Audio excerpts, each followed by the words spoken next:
ಅಯೋಧ್ಯೆಗೆ 13.5 ಕೋಟಿ ಜನರ ಭೇಟಿ. ತಾಜ್ ಹಿಂದಿಕ್ಕಿದ ಅಯೋಧ್ಯೆ ಪ್ರವಾಸಿಗರ ಭೇಟಿಯಲ್ಲಿ ನಂಬರ್ 1. ಕಳೆದ ಜನವರಿಯಲ್ಲಿ ಉದ್ಘಾಟನೆಗೊಂಡ ಅಯೋಧ್ಯೆಯ ರಾಮ ಮಂದಿರ ಪ್ರಸಕ್ತ ವರ್ಷ ಅತಿ ಹೆಚ್ಚು ಪ್ರವಾಸಿಗರ ಸೆಳೆದ ತಾಣಗಳ ಪೈಕಿ ವಿಶ್ವವಿಖ್ಯಾತ ತಾಜ್ ಮಹಲ್ ಅನ್ನು ಮೀರಿಸಿದೆ. ಈ ವರ್ಷದ ಜನವರಿ ಸೆಪ್ಟೆಂಬರ್ ಅವಧಿಯಲ್ಲಿ ಆಗ್ರಾದ ತಾಜ್ ಮಹಲ್ಗೆ 12.5 ಕೋಟಿ ಪ್ರವಾಸಿಗರು ಭೇಟಿ ನೀಡಿದೆ. ಇದೇ ಅವಧಿಯಲ್ಲಿ ರಾಮ ಮಂದಿರ ಇರುವ ಅಯೋಧ್ಯೆಗೆ 13.5 ಕೋಟಿ ಜನರು ಭೇಟಿ ನೀಡಿದ್ದಾರೆ.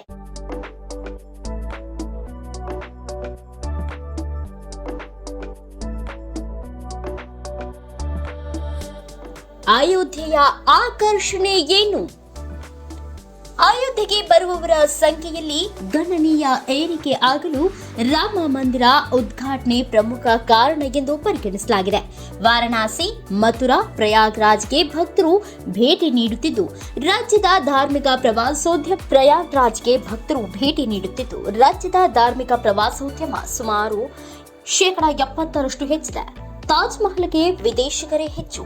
ಆಗ್ರಾಗೆ ಬರುವ ಭಾರತೀಯರ ಸಂಖ್ಯೆಯಲ್ಲಿ ಇಳಿಕೆಯಾದರೂ ವಿದೇಶಿಗರ ಪಾಲಿಗೆ ತಾಜ್ ಮಹಲ್ ವಿಶೇಷ ತಾಣವಾಗಿಯೇ ಉಳಿದಿದ್ದು, 2023-24 ಅವಧಿಯಲ್ಲಿ 2.7 ಕೋಟಿ ಜನ ಭೇಟಿ ನೀಡಿದ್ದಾರೆ.